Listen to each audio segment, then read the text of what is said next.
সেনাপতি জাহাগা হুজুর।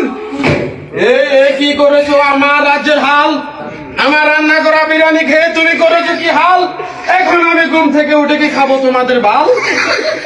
কে খেয়েছে সেই বিরিয়ানি, আমার রান্না করা বিরিয়ানি? জনাব বন্দি করো তাকে।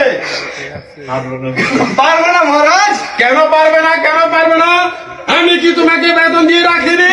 এখনো 3 মাসের বেতন বাকি রয়েছে জনাব না। কে বলেছে? এত বড় মিথ্যা অপবাদ আমার প্রতি কে দিয়েছে? আমি তো প্রত্যেক মাসের বেতন তোমাকে দিয়ে দিই। কে বলেছে এখনই বলো, তোমার গর্দান নিয়ে নেব আমি। কেন বলছি? এখনো কথা বলছো না? কে বলেছে তোমাকে মিথ্যা অপবাদ আমার প্রতি দিতে? জয়নাল দিয়েছে। কেউ? বন্দি করো জয়নালকে। আমার বাবা ছিল এই রাজ্যের এক